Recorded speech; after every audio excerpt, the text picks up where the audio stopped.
Welcome to Choice Classic Radio, where we bring to you the greatest old-time radio shows. Like us on Facebook, subscribe to us on YouTube, and thank you for donating at choiceclassicradio.com.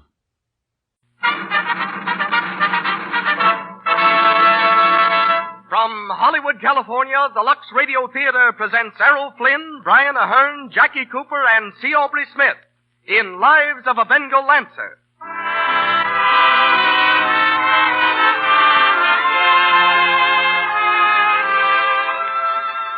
Lux presents Hollywood.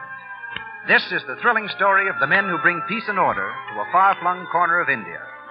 Suggested by the book by Francis Yates Brown and filmed by Paramount, we stage Lives of a Bengal Lancer with Errol Flynn, Brian Ahern, C. Aubrey Smith, Jackie Cooper, and Douglas Dumbrell. Between the acts, you'll hear General Hugh S. Johnson, former NRA administrator and now celebrated columnist of the Scripps Howard newspapers. The music of the Lux Radio Theater is conducted by Louis Silvers. This program comes to you with the good wishes of the makers of Lux Flakes, those gentle, fast-dissolving flakes millions of women use every day. It's easy to see why Lux is so popular. Just pour lukewarm water on a few of these feather-like flakes. You'll see them fluff up instantly into glorious suds. These rich, buoyant suds float out every trace of soil and perspiration and leave your things fresh and sweet.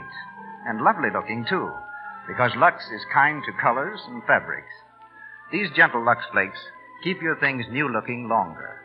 They're the safe, thrifty care for stockings, underthings, dresses, blouses, and sweaters. Yes, for everything safe in water. And now, the producer of the Lux Radio Theater.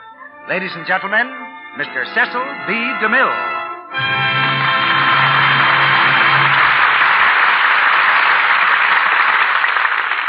Greetings from Hollywood, ladies and gentlemen. The region of the Khyber Pass in the desolate mountains of northwest India is a land where time stands still. There at this moment, on mounted patrol, are some of the most extraordinary and superb cavalry the world has ever seen, the Bengal Lancers. Commanded by British officers, you'll find in their ranks native Mohammedans, Hindus, and powerful, dignified Sikhs, who wear their full black beards held close to their faces in nets, rattle iron bracelets at their wrists, and stick tiny daggers in their turbaned hair. On one side of their saddles hangs a sword, on the other a rifle, while their fingers embrace the primitive but deadly bamboo lance, whose steel head has bred respect for peace and the Union Jack in the haunts of the ferocious Afridi tribesmen. This story is told tonight by four vigorous commentators, Errol Flynn, Brian Ahern, C. Aubrey Smith, and Jackie Cooper. With a background as adventurous as anything in fiction, Errol rides tonight as Lieutenant McGregor of the Bengal Lancers. Brian Ahern, pilot and aviation enthusiast, is seen shortly in the much-talked-of Hal Roach production, Captain Fury. We hear him as Lieutenant Forsyth. Back in 1888, in the gold fields of South Africa, C. Aubrey Smith was pronounced dead of pneumonia. However, he had other ideas on the subject, and now in his 76th year is a player with the Hollywood Cricket Club and its president. Commander of the Order of the British Empire, this great character actor is with us tonight as Colonel Stone. And Jackie Cooper, who's been an actor for 11 of his 16 years, is Hollywood's most popular and persistent trap drummer. He comes here from the set of Paramount's What a Life and is heard as Lieutenant Stone. Douglas Dumbrell returns to us as Mohammed Khan. And so we set our sights for India as the Lux Radio Theater presents Lives of a Bengal Lancer.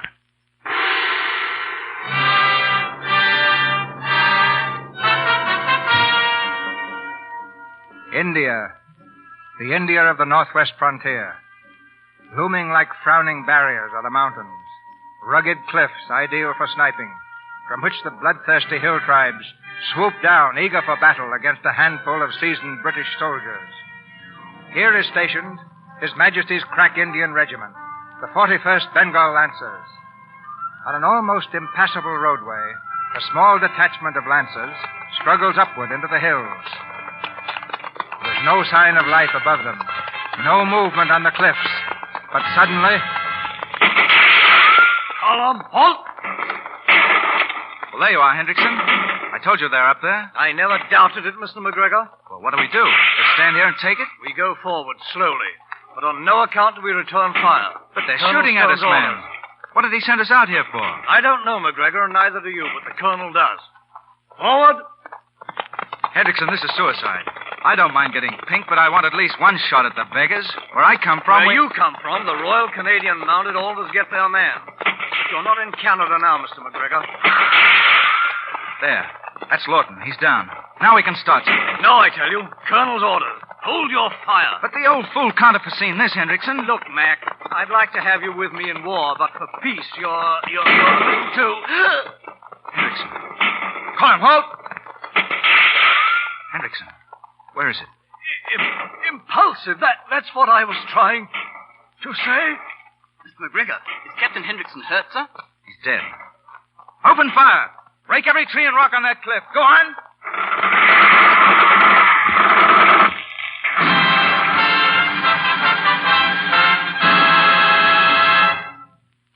I don't understand it.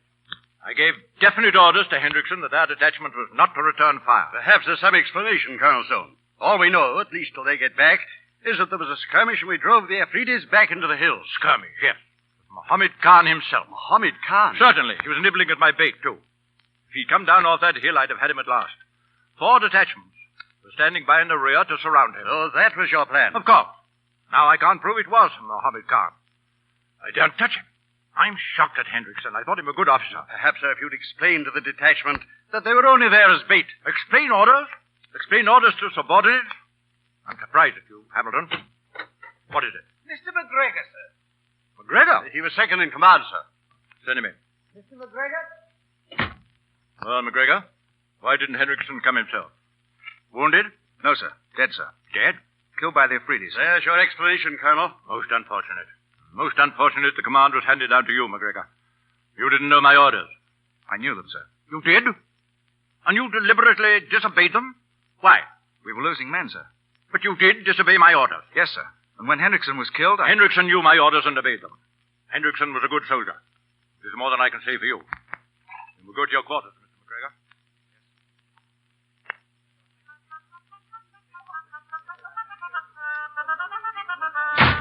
I say, easy on the bungalow, Mac. You're looking very sour, Mr. McGregor. Would you mind turning the other way? You disturb my music. You know, I'm finally getting the hang of this Afghan clarinet. Listen. Oh, will you please lay off that thing, Forsyth? Oh, certainly, Mr. McGregor. Oh. What's the matter, Mac? Been reprimanded? Yes. Oh, Ramrod Stone. I'm no soldier, apparently, because when I'm attacked, I fight back. I was afraid you'd get in trouble over that patrol business. Why, you knew Hendrickson had strict orders not to fire. I was speaking to Mr. Dawson, Forsyth. I beg your pardon, old man. The colonel's been on this border 20 years, Mac. He knows it pretty well. And I don't, I suppose. Well, I know enough to fight back when my men begin to fall. Stone's got nothing but a ramrod for a backbone. Oh, yes, I know he's a terror for drilling. But when it comes to the real thing, what's he got? Nothing. Bravo! Hurrah for Mr. McGregor! Why, Mr. McGregor! Yes, and here comes the other boot.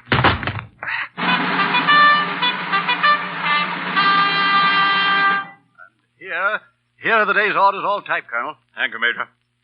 Routine. What's this, Major? The subaltern replacement for Hendrickson. He arrives tomorrow on the Delhi train. Oh. What are they sending us?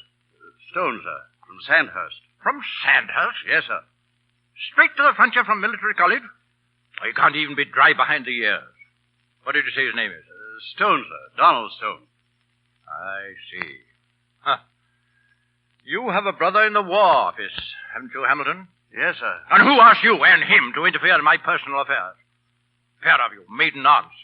Wangling my son into a cushy berth so his father will make things short for him, eh? Will you forget you're my colonel for a moment, sir? Why not? Huh.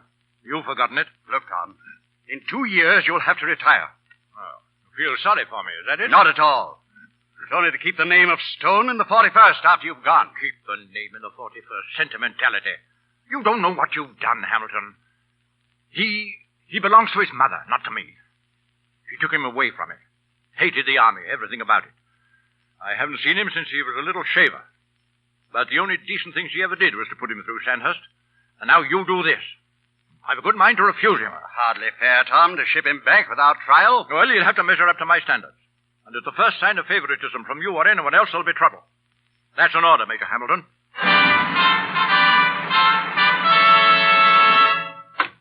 Lieutenant McGregor? Yes, sir. Lieutenant Forsyth. Yes, Major? Meet the replacement subaltern at the Delhi train. He'll be quartered in the bungalow with you. Lieutenant Donald Stone is the name. Stone? The colonel's son. His what? He said his son. Well, well. Imagine old Ramrod having been that human. Oh, I never even knew he was married. Why, sure. Can't you see him proposing? Madam, you'll marry me Wednesday the 29th. Be at the church at 10. That's an order. Furthermore, you're improperly dressed, madam. Move.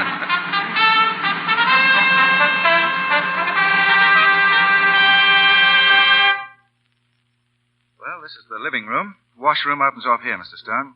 Why, I thought you'd be living in shacks. This is positively luxurious. Oh, we tried to be civilized, Mr. Stone.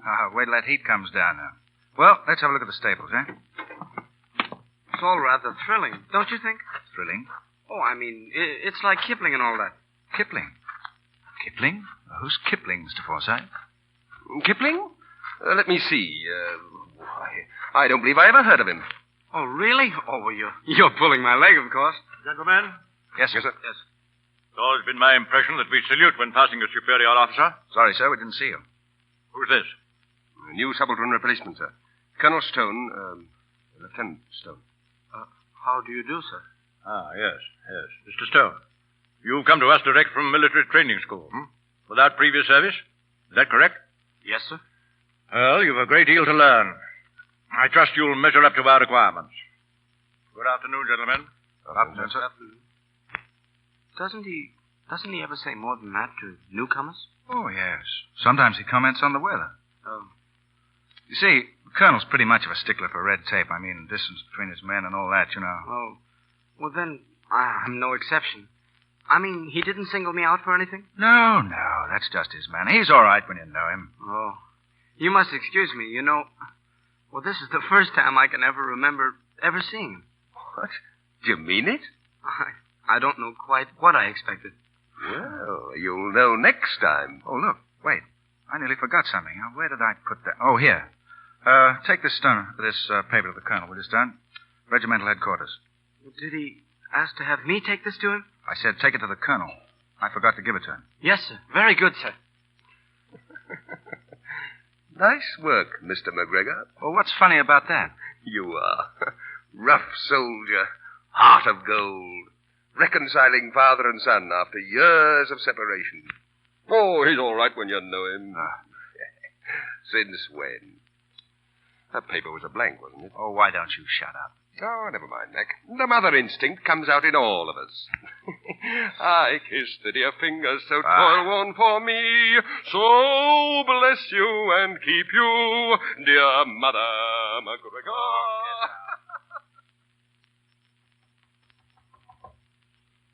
Come in. Lieutenant Stone, sir. Oh. Well, Lieutenant? This paper, sir. I was told to bring it to you. Well, let's have it. Of all the... Where did you get this? Mr. McGregor, sir. He said... Infernal impudence. I beg your pardon, sir? No. Not you. Well, how's your mother? Quite well, sir. Good. She always hated the army, didn't she? Yes, sir. I don't understand how she let you go through Sandhurst. Well, she had to, sir. I kept after her. Oh. You wanted to be a soldier, eh? We've always been soldiers, for generations. Still, you're not one yet, you know. Yes, sir. You shouldn't be here, on the frontier. But I am, sir. Yes, and why? Influence, favoritism. But with me, the good of the service, the regiment, comes first. That's what Mother always said about you, sir. Yes, that's what your mother always said. Well, now you're here. Don't try to take advantage. I won't, sir. I didn't expect... And you understand, of course, the situation makes any sort of social relationship impossible. Yes, sir. Is that all, sir? That's all, Lieutenant.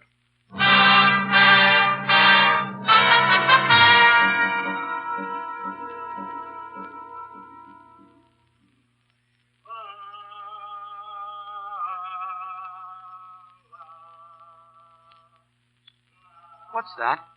That? Well, that's the Mohammedan call to prayer. You always know when it's time to dress for dinner by that. Hand me that shaving mug, will you, Stone? Yeah. See the colonel today? Yes. Huh, so did I. I got another reprimand for sending in blank orders, and I imagine you didn't do so well either. Sorry, Stone. Quite all right. What'd you do all day? Stable duty. What, so soon? I'm not complaining. Well, that wouldn't help you anyhow. You know, every time I look in this mirror, I remind myself of my old man. Ooh, back home. Where was that? Alberta, Canada, wheat farm. You know, I had a colt once. A lot of nerves. A lot of class, too. You could see when he was a yearling, he was no cart horse. Well, my old man hooked him to a plow. And he took all the spirit out of him. He said he'd break him in, and he did. You don't have to be so subtle, Mac. Huh? Am I the horse? What do you mean? I'm no 2-year-old, Mr. McGregor, and if anybody thinks my old man is going to break my nerve, he's mistaken. Well, I wasn't thinking of you at all. Hey, Forsyth, lay off that thing, will you? And let me tell you another thing. I don't need a nurse, Mr. McGregor. What on earth are you talking about? Forsyth, do you have to do that? Well, it's the softer side to my nature. Like yours. Stone, get out there and tell him to stop that thing, will you? Tell him it's an order. Yes, sir. Mother McCree, I'd like to wrap that thing around his neck. McGregor! McGregor! What's the matter?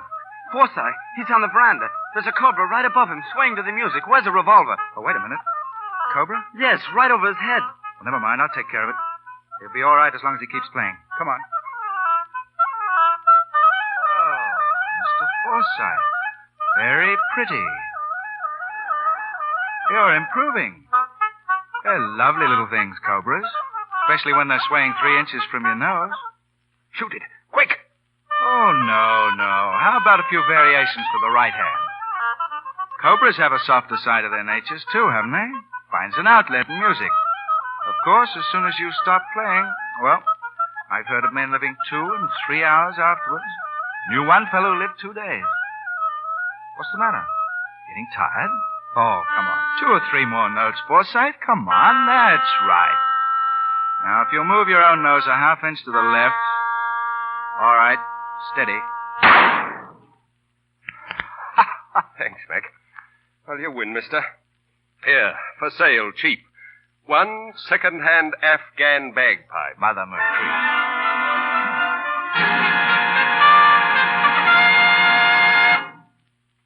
Sent for me, sir? Yes. Take a seat. Mr. McGregor, I assume you're familiar with the roads northeast of Fort Jamrod? Yes, sir. Then listen closely. We suspect there's a coalition of several of the border states being formed against us. We think the ringleader is Muhammad Khan, chief of the Magala. I have a spy in his territory, a Ghazi horse dealer. He's now at Jadput Pass, waiting to get a message through to me. I want you to get in touch with him, and you'll leave at once. Yes, sir. Take 1 subaltern and 10 men. Yes, sir. What subaltern shall I take, sir? Any preferences? Oh, Mr. Stone, sir. No. No service experience. Take Forsyth. Lieutenant Stone hasn't seen any duty yet, sir. If he's ever going to get any experience... Did you hear what I said, Mr. McGregor? You will take Forsyth, not Stone. Is that clear? Yes, sir. Here are your orders. And this time, please obey them.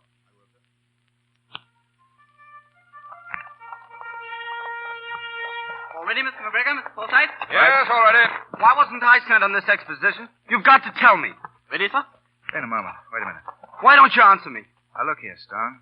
I'd have taken you along, but you haven't had any experience. What excuse is that? How am I ever going to have experience? I'm doing things here that I learned my first year in Sandhurst. Stable duty.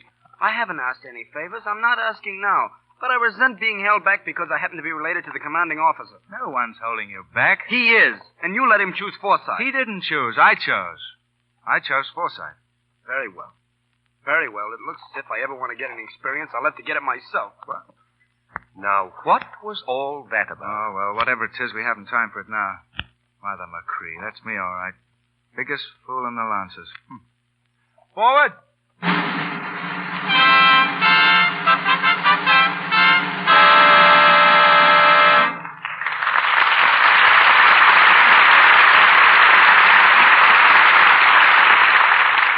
The curtain falls on Act One of Lives of a Bengal Lancer, starring Errol Flynn, Brian Ahern, Jackie Cooper, and C. Aubrey Smith. During this brief intermission, we bring you that lovable family, the Brownings. It's after dinner, and we find the family in the living room. Mother Browning is reading, and the 2 girls, Dot and Nidge, are chattering over their homework. What's your score now, Dot? 18. What's yours, Midge? Oh, gee, mine's only 9. You've beaten me all hollow. What are you girls talking about? It doesn't sound like homework to me. It's our stocking scores, Mother. Your what? Stocking scores. You see, we're trying to make Midge remember to use Lux Flakes for her stocking. Oh. So we've made up a little game.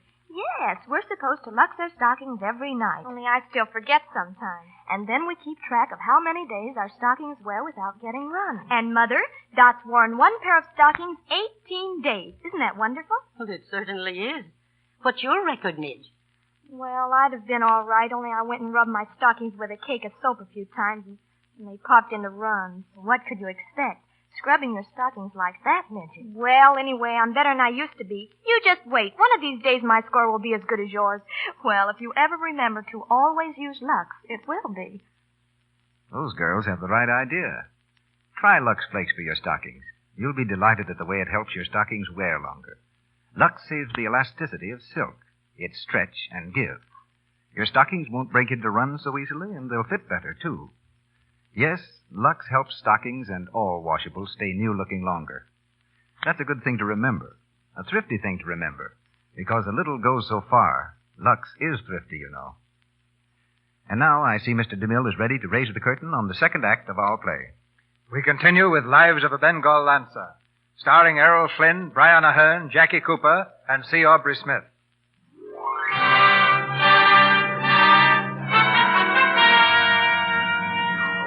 Several days have passed since McGregor and Forsyth left to seek information on the movements of the hill tribes. It's long after midnight, and in the lamplit regimental headquarters, Colonel Stone remains in conference with the Chief of Army Intelligence, Sir Thomas Woodley. Personally, I feel the Emir of Bhopal is only a tool in the hands of Muhammad Khan. Definitely, General. I've known the Emir of Bhopal 20 years, and I don't believe he joined this war against us. Why, every year or so I take the regiment of Bhopal for the hunting. That means hunting wild pigs in this section. Why not drop in on him as usual this year? If our information is correct, Muhammad Khan will be there. Nothing would please me more. Mr. McGregor has just returned, sir. Good. Ask him to come in. This is the man I sent to reconnoiter. McGregor? Well, McGregor? All safe? All safe, sir. Good. You saw our man? Yes, sir. He says the Afghan chief is rounding up the border tribes against us. Muhammad Khan has agreed to furnish 2 million rounds of ammunition. 2 million rounds? And did our man learn where Muhammad Khan hopes to get it? Yes, sir. By capturing our year's supply train, sir. Good work. Thank you, McGregor. May I speak, sir? Well?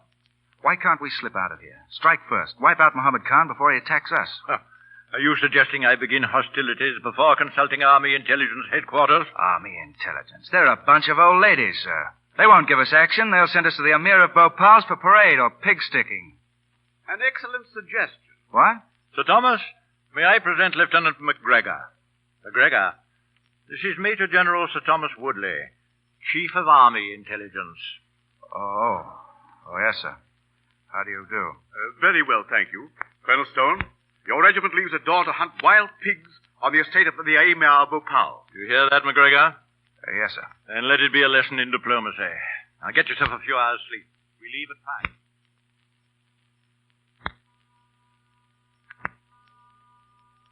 Pig sticking.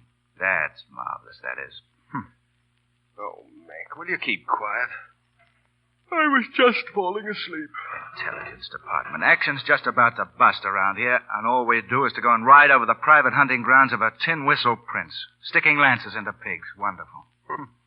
Sounds rather fun. I ought to be good at that. Oh, by the way, I got some bad news for you. Your ward, young Stone. Well, what about him?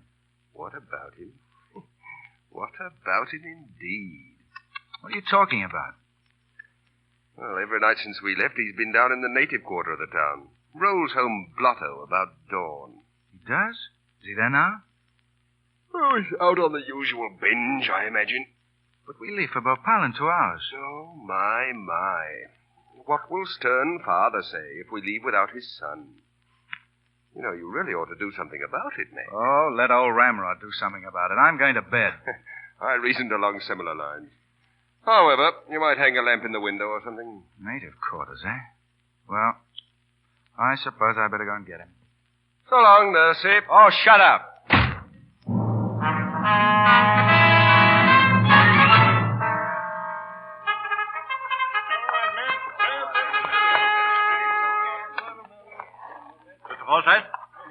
McGregor, you're late. The line's been waiting 10 minutes for you. Sorry, sir. I overslept. Overslept? Report to me later. Join your squadron. One moment, sir. Well, Lieutenant Stone? He didn't oversleep, sir. Mr. McGregor spent the night digging me out of a native quarter and trying to get me sober. Mr. Stone, if I didn't need every officer, I'd place you under immediate arrest. Take a place. We leave for Bhopal at once. Forward! Walk! Front!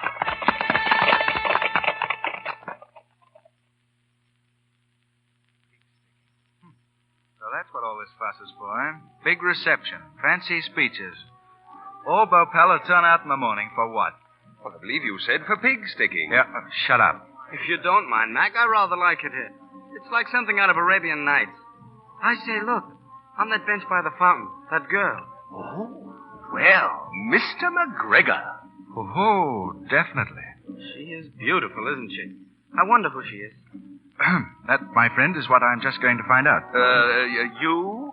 Well, I saw her first, didn't I? No, Mac, you know you're lying. I saw her. No, wait a minute. really, Toss you it for know it, I Mac. saw Toss it her for it. first. Loser, keep clear.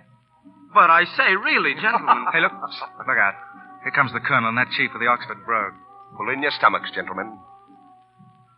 Now, I'd like you to meet two more of my officers, Mr. McGregor and Mr. Forsyth. This gentleman is our friend and neighbor across the border from our station, Mohammed Khan. Mohammed. Oh, honored, Khan Sahib. Khan Sahib. A very great pleasure, gentlemen. And now, Khan Sahib, if you'll grant me a few moments' private conversation, there are a few things I'd like to discuss. Well, I'll be at Mohammed Khan. The enemy himself. And I thought we came here for pig sticking. Mr. Forsyth, let me give you some advice. Never make fun of Army intelligence. Thank you, Mr. McGregor. And now, I believe we had some unfinished business. Oh, yes, the little slow-eyed number on the bench. Right, heads or tails? Don't bother, Mac. Look over there. Your ward has beat us to it. Well, can you beat that? Well, I suppose we'll have to rescue him again, Forsyth. Just what I was thinking. Come along, old man.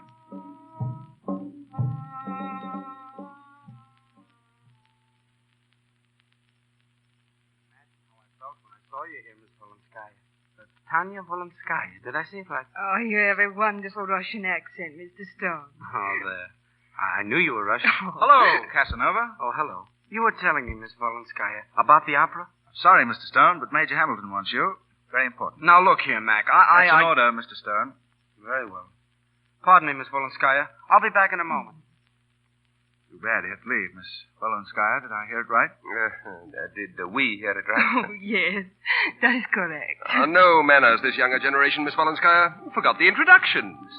Now, this is Mr. McGregor, who is strongly imbued with the protective instinct. Oh, and this is Mr. Forsyth, who is a snake charmer. Oh, won't you sit down? Thanks. You said something of snake charming? Did I? Oh, I much to talk about myself. Now, you take me. I'm from Canada, up in Alberta. A thoroughly dirty trick, Mac, and I won't keep still. You will keep still. These walls are like paper, and your voice carries all over the place. You made me walk right into a heavy discussion between the colonel and that Mohammed Khan chap with the Oxford accent. The old man was furious. Look, you two, please put out that lamp and go to sleep. I'll get even with you someday, Mac. You see if I don't. All right, then. If you want the truth, here it is. And this is the reason you've got to keep away from her. She's Mohammed Khan's. What? Yes, she came here with him. We found it out afterwards. She? I don't believe it. Oh, he doesn't believe it, Forsyth. Oh, go to sleep. Do we have to be up every night saving him from women? We've got to be up at dawn again for pigs.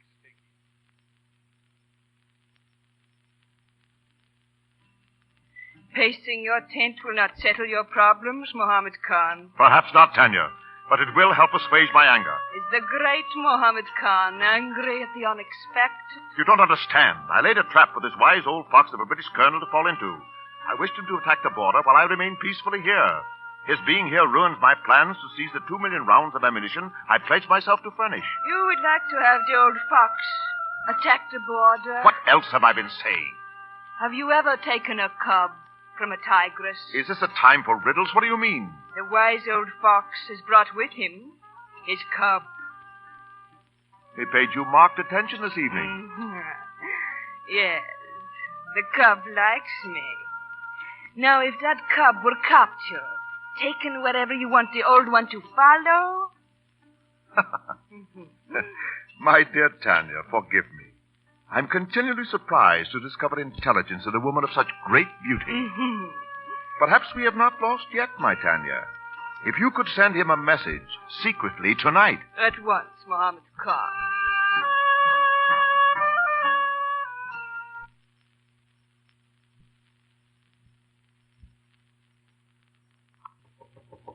Who is it? Who's out there? Open the door. Hey, that sounds like Major Hamilton. All times to wake a man up. McGregor, Forsyth. Yes, sir. We'll go to the colonel's quarters at once. Yes, sir. Anything wrong? Mohammed Khan and his men have decamped, and they've taken young Stone with them.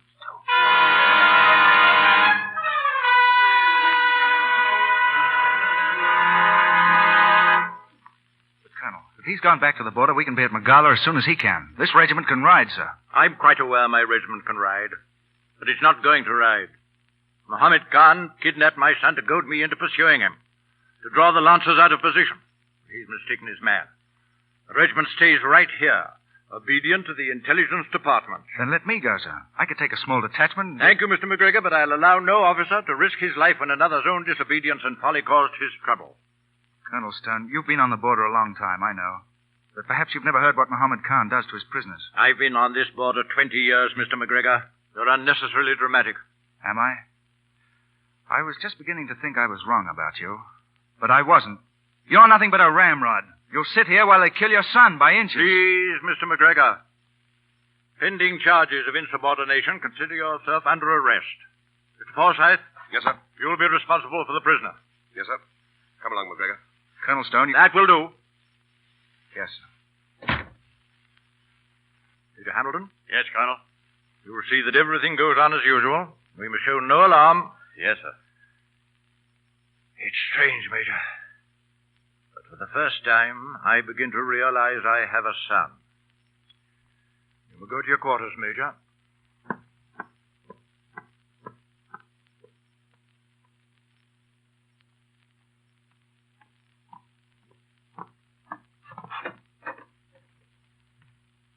Well, you spoke your mind. If there's any virtue in that. Regiment. Duty. You're improperly dressed. The old stuffed shirt, why, I could... Ah, look here, man. Get some sense. You imagine it was easy for him to do this? Well, why not? He'd do the same to any of us. Well, you're wrong. I watched his face. He was as white as a sheet.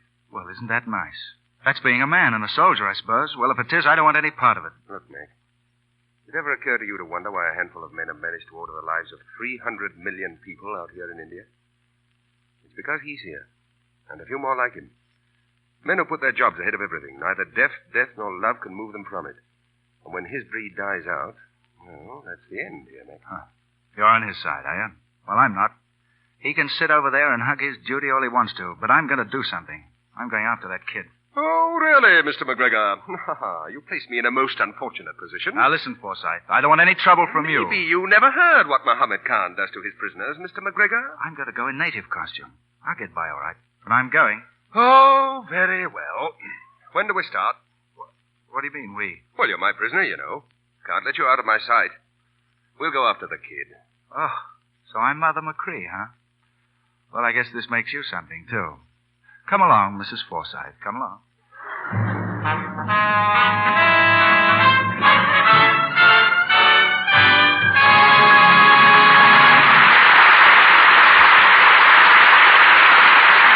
We pause for station identification.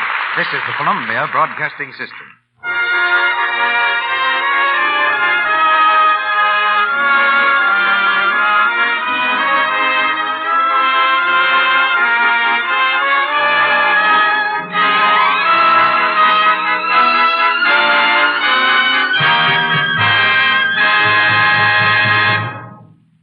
We've just finished the second act of Lives of a Bengal Lancer, starring Errol Flynn, Brian Ahern, Jackie Cooper, and C. Aubrey Smith. During this brief intermission, we bring you our guest of the evening. But first, a word to the ladies. Look at your hands for a moment. Right now, while I'm talking, won't you? Are they as smooth and pretty as you'd like them to be? If they're not, maybe it's the fault of the soap you use for your dishes. Why not switch to Lux Flakes? Lux is kind to your hands, you know. It has no harmful alkali, Absolutely nothing to dry and age your skin. It helps your hands stay soft and smooth, the way you want them to look. Next time you buy soap for your dishes, think of your hands and say, Lux Flakes, please, in the large size box. And now, here's Mr. DeMille with our guest. Like the men of our play, tonight's guest, General Hugh Samuel Johnson, has had a career long characterized by service to his country. Serving with the Army in the Philippines and in Mexico under General Pershing, General Johnson, during the World War, handled the gigantic problems of the drafts and Army supply and commanded the 8th Division. Famous as administrator of the NRA, he's also an author of books and articles on national events and a two-fisted columnist for the Scripps Howard newspapers. We switch our microphones now to Washington, D.C. General Johnson, come in. I like these radio presentations of great dramas. I think The Lives of a Bengal Lancer is the best movie I have seen. I saw it 4 times. My son, a captain in our regular army, has seen it oftener. Most of our soldiers saw it. I never heard any who did not feel about it as I do. My brother-in-law served for years in the Indian Army. He took into France a Punjabi brigade, the very type of troops here pictured. The Lives of a Bengal Lancer is true to life, if not to any particular story. To anybody who has served in the Orient, it wakes memories as poignant as is peat smoke to an Irishman. The motto of West Point is engraved on the ring of every man who ever graduated. Grant, Sherman, Sheridan, Lee, Stonewall Jackson, Pershing, and thousands of others. It is simply duty, honor, country. On that motto, a tradition arose. It demands and receives any sacrifice for the nation, even certain death. We can ever rely on it, as the country has relied for almost a century and a half. The Lives of a Bengal Lancer tells a similar story of the British Army. It is no better and no worse than thousands of stories that the American Army knows. I don't usually cry at movies, but I bathe this one in weeping. It is a simple, honest tale of men who would rather be dead than not be decent. Nobody deserves credit for doing his plain duty, but every man who dies doing it deserves at least the tribute of a tear. The General salutes the soldier. Thank you, General Johnson. We return to Hollywood for Act 3 of Lives of a Bengal Lancer, starring Errol Flynn, Brian Aherne, Jackie Cooper, and C. Aubrey Smith.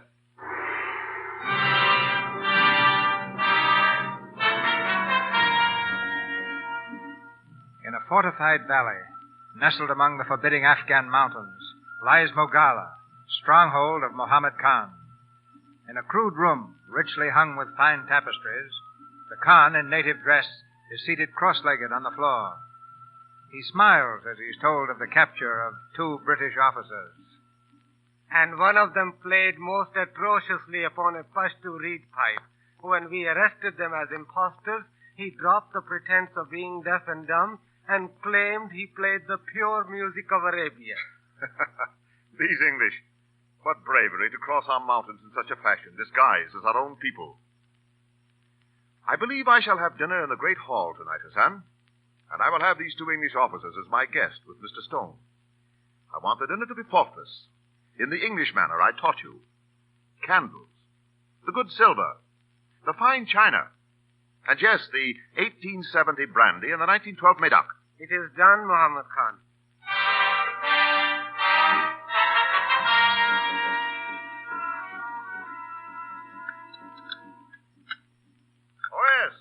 I've seen some excellent cricket in my day, Mr. Forsyth. I was Oxford 1910, you know. Oh, really? Then that explains your tastes. A really splendid dinner, Khan. The mutton, how was it? Well, now you make my position very difficult. Pride of country, you know. English mutton is acknowledged finest. More brandy, Mr. Stone? No, thank you. Oh, but you've scarcely eaten a thing. Come, Mr. Stone, a soldier should never refuse to eat, drink, or make love. My sentiments exactly, Khan Sahib. Eat, drink, and be merry. For tomorrow... For tomorrow we die. Khan Sahib, I'm getting fed up with this cat and mouse stuff. What's the score? Easy, Mick. You've caught us. Now what are you going to do with us? Mr. McGregor wants action. Well, perhaps you shall have it. It will depend. Go on. I naturally regret that Colonel Stone did not rise to my bait and attack me when I removed his son. I now must admit I had underestimated the Colonel's intelligence. Well, what's that make us? It makes of you whatever you choose. In fact, I am prepared to furnish all three of you with horses and a safe conduct pass through the mountain tribes so you may rejoin your regiment. And what's the catch? You have but to answer two simple questions. Watch this one, Mac. I want to know by what route the yearly ammunition train is coming to supply the 41st Lancers and just where the 41st Lancers plans to meet it. Well, when the furry household animal jumped out of the bag, it really jumped, didn't it? Well, gentlemen, you will not tell me? We have ways to make men talk, as you are all no doubt thinking, effective ways. And so, if you will not give the information voluntarily, I will have to call upon experts to assist you. My household guards, gentlemen. Does this mean we're prisoners, not guests? I regret to say it does. Well, that's splendid. Because I've been wanting to tell you all along what I really thought of that mutton. Precisely my thought, Mr. McGregor. I regret to say it, Mohammed Khan, but your mutton is distinctly inferior. The word, Mr. Forsyth, is rotten.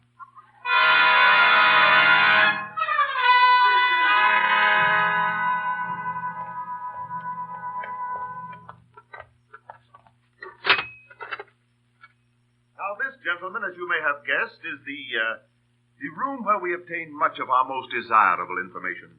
Good God. Steady. Pull yourself together, Stone. Oh, really, sirs, must I proceed to such unpleasant and absurd extremes as torture? Well, now these are the beginning. They look like mere strips of thin bamboo. However, driven under the nails and lighted, we find them very, warm and persuasive. Lakra Jalao. Mr. Forsyth and Mr. Stone, I will ask you two to watch while we start with Mr. McGregor. Salutary, the effect of watching at times. You devil, shut up. Thank you, Mr. Forsyth. I dislike dramatics intensely myself. Now, Mr. McGregor, if you will sit down, please. Lakra Jalao. Warm, Mr. McGregor? Now, that ammunition train will be where, please? I don't know. Where? I don't know. Oh, but you do. Think hard. I don't know. I don't know.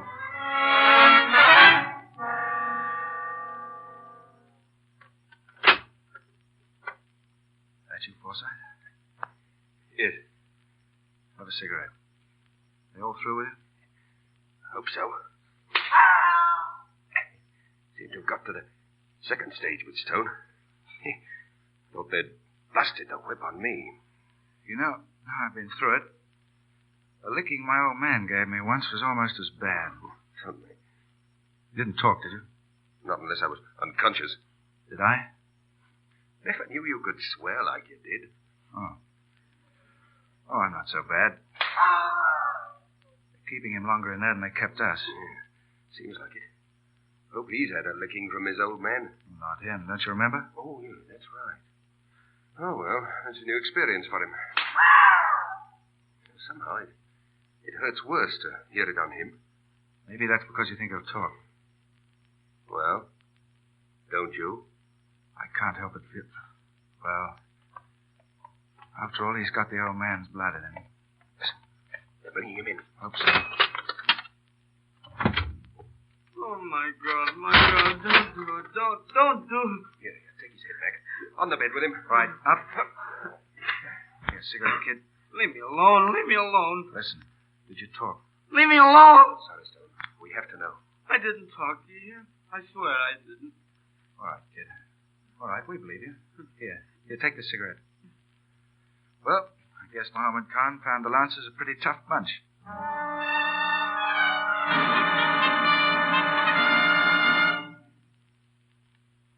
Say, maybe one of you fellas can tell me, when do whiskers stop itching and get to be a beard? Now, that is really a problem for the philosophers, Mr. McGregor. Now, take my own beard. I would say that in another week I shall be about eligible for the French Academy. Oh, don't you fellas ever talk like human beings? When you're in jail, Mr. Stone, you cease to be a human being. Oh, listen. Listen, what's that noise? Take a look from the window. Right. It's another caravan, probably. Well, what's the matter? Stone? What? Didn't you tell us that they didn't make you talk? I told you I didn't talk. I gave you my word, didn't I? What you see out there? It's another caravan, all right. They're loaded with ammunition boxes. Hundreds of them. And all bearing our seal. Our ammunition? 2 million rounds. Captured by Muhammad Khan to be turned back against British soldiers. You hear that, Stone? That's what you've done. Oh, don't. I couldn't help it. I No couldn't. wonder they didn't take us back into that torture chamber. They didn't have to. Because you told them. Because you didn't have the nerve to stand a little pain. Well, you think of the pain you'll cause our men, our messmates. Oh, stop it. One of us gone to pieces is enough. Don't take it too hard, Stone. It's not your fault entirely. But I can see now how right your father was. The Lancers are soldiers, well-seasoned soldiers, toughened by service. You're a kid, and the Lancers are men. Your father wanted to make a man of you. Wanted to get you so that you could take it. Take anything and never let the army down. That's the only thing we want out here. Chance to do a job and to do it well. Well, I guess you know that now, kid. Watch it. Good evening, gentlemen. Well, the old mutton server. My friends, I thought you might be interested to know your clever Colonel Stone is about to pay me a visit. Some call it an attack against me with the 41st Bengal Lancers. They're now only 2 hours away. I expect to make his reception a memorable one. But I hope to capture the colonel alive so that I may see his face when I present him with his son, who has betrayed him. Good evening, my friend. 300 Lancers. Against that ammunition. The colonel wouldn't do anything so foolish. He has to. Once that ammunition's distributed, it means a general war. He's going to try to recapture it or destroy that ammunition. Wait. Got an idea? I think so. What do you see out there, Mac? I was just measuring the distance from here to the place where they're storing that stuff. Oh, about 200 yards, I'd say. No, near 100. Yeah, I ran the 200 at Cambridge. Is that so? Well, I run the 110 flat at McGill. This is a job for 100 yards. Toss you for it, Mac. Oh, no, you don't. I'm your superior officer. You take your orders from me. You forget you're my prisoner. You take orders from me. No. Shh, someone's coming. It's the guard. Without food. Now. Here's our chance. Get behind the door. Get it, Come right? on. Well, so long, Mac. Oh, no, you don't. If anyone's going. I'm sorry, Forsyth. But I said this was my job. So long. Mac, come back. You want to get him away? What's he going to do? He's going to blow up that ammunition shed. If he can. Blow up the... Mac! Get away from that door. Oh, no, I'm going after him, You you try hear? to. You'll get what Mac gave me. Oh, but he's going to die for what I did. Let me out. You... Oh. You asked for it, Stone. Now, listen. McGregor went out there to blow up that ammunition, and himself with it, so that your father can hold up his head. You might think you can run out on that, but you can't. You're going to face it. All your life you'll face it. And your father's never going to know. And that's the debt you owe McGregor. You hear? I hear. Yes, and you pray that Mac has luck in blowing that place up, or you'll have no father to keep the secret from. Go on, pray. Pray, I tell you. Oh, God, let him get away. It's a miracle I'm asking now. But he's there to die for me, for what I've done. It's I who should die. There he not goes. him. There he goes. Miracle, Across the yard. miracle. Oh, keep going, Mac. Keep going, men. Go on. He's there. He's there. Good boy, Mac. Good boy.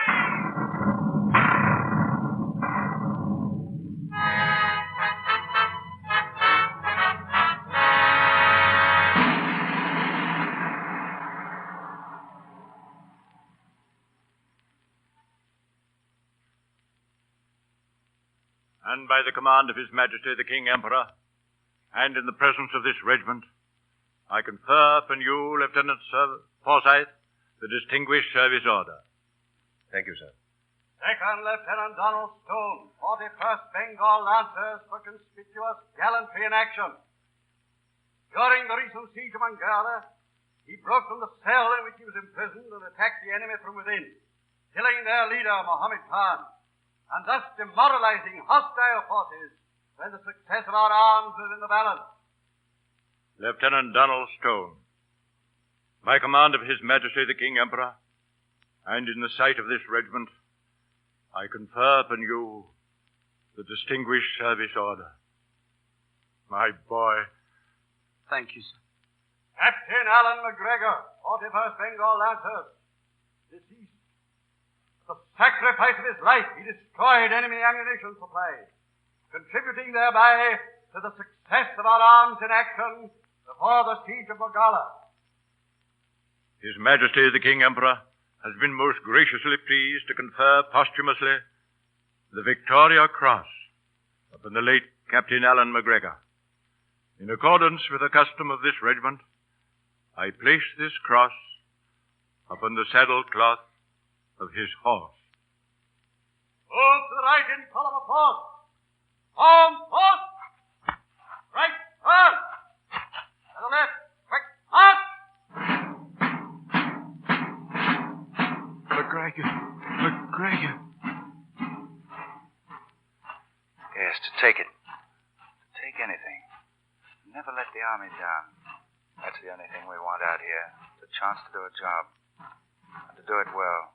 Well, I guess you know that now, kid.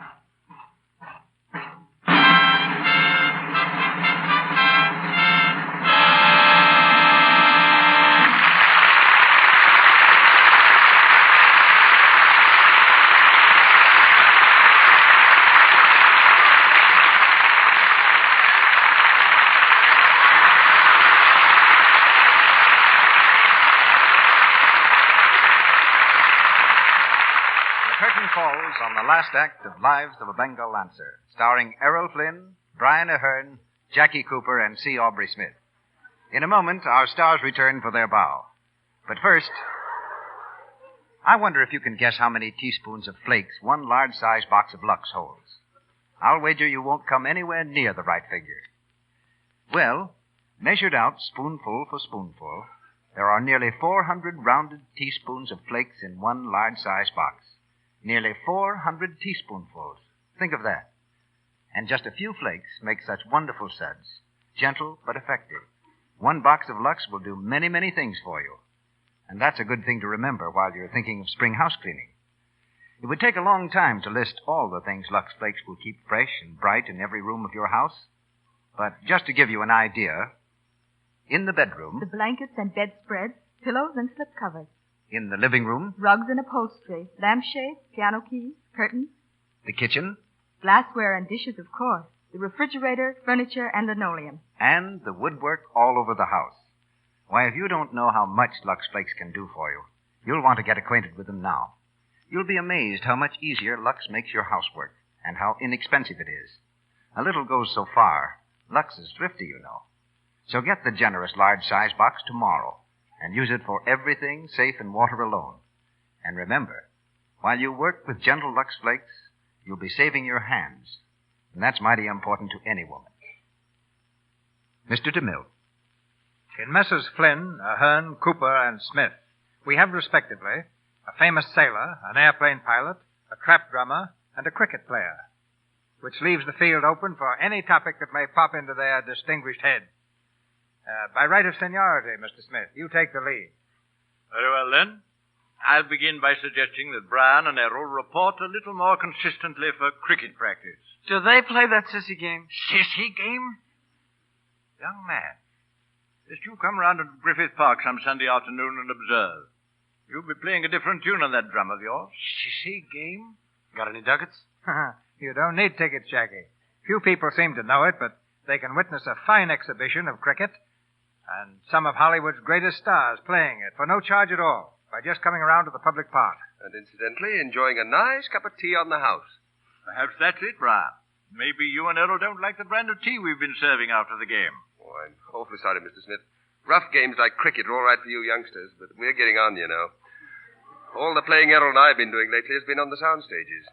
But what about that trip you just made to Dodge City, Kansas, Mr. Flynn, for your new picture? Ah, yes, Errol. I hear you had a wonderful time there. Hope I get a trip to Mexico for the premiere of Juarez. Wait till you hear the rootin', tootin', and shootin' when Mr. DeMille opens Union Pacific in Omaha a couple of weeks from now. Kind words, Errol. But you gave us something to shoot at in your Kansas expedition. Well, sir, I can honestly say I was never so impressed in all my life. Actors, newspapers, photographers, all of us traveled to Dodge City. That's a town of about 10,000 people, but when we got there, we found an additional 90,000 visitors. Well, I've been in this country over 4 years now, but I never really saw America until that trip. I mean the real America, the people who go to see the pictures we make. I've never seen such hospitality or real down-to-earth courtesy as we saw on that trip. And here's one very important discovery for me. After making it, a broadcast like this has taken on an entirely new meaning. I used to just talk into this little black microphone here and hope for the best, but now I feel that I know the people we're playing to. And knowing them, I can't help feeling that I know the finest people in the world. Good night. And so say all of us. Good night, and thank you, C.B. Good night. Good night, Mr. DeMille. Good night, Lancers. Report here for duty soon again. Don't miss the news that Mr. DeMille brings you shortly about the stars and play coming next Monday. Tonight's cast included Ian McLaren as Major Hamilton, C. Montague Shaw as Sir Thomas Woodley, Nancy Leach as Tanya, Lal Chandmera as Vizier, Eric Snowden as Captain Hendrickson, and Ian Purvis as Mr. Dawson. Errol Flynn appeared through courtesy of Warner Brothers. Brian Ahern's new Warner picture is Juarez. C. Aubrey Smith is seen in the RKO film Five Came Back, and Douglas Dumbrill in Captain Fury. Louis Silvers is from 20th Century Fox Studio, where he's directing music for the return of the Cisco Kid. Be sure to listen to the new Lux daytime radio program, The Life and Love of Dr. Susan, the story of a young and attractive woman doctor struggling to make life worthwhile for herself and her 2 small children. You can hear it over most of these stations in the United States every afternoon, Monday through Friday, at 2:15 Eastern Time, 1:15 Central Time, 3:15 Mountain Time, and 2:15 Pacific Time. This new daytime program, The Life and Love of Dr. Susan, comes to you in addition to the Lux Radio Theater. Now, Mr. DeMille. Tonight's play was concerned with a type of warfare that's found only in one corner of the earth. But there's another battle which concerns all of us, the war against rackets. Seldom has this modern crusade been pictured more effectively than in the hit film Bullets or Ballots, the exciting melodrama you'll hear a week from tonight. The story of a city detective's fight against organized crime. The star will be the same powerful performer you saw in the picture, Edward G. Robinson. And opposite Mr. Robinson, Mary Astor, Humphrey Bogart, and Otto Kruger.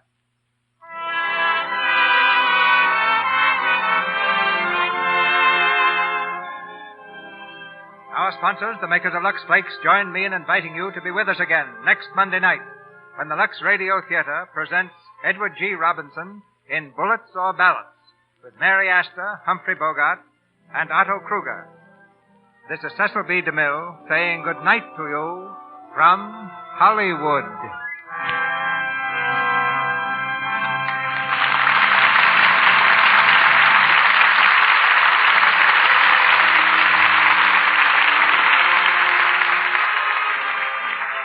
Our Lux Radio Theater presentation of Lives of a Bengal Lancer has come to you with the good wishes of the makers of Lux Flakes, the gentle, thrifty flakes known to women the world over. As Mr. DeMille told you, our play next Monday night is Bullets or Ballots, and starred in it you will hear Edward G. Robinson, Mary Astor, Humphrey Bogart, and Otto Kruger. Join us again next week in the Lux Radio Theater. Be part of the large audience that gathers each Monday to enjoy an hour of dramatic entertainment and to meet Hollywood and its famous people.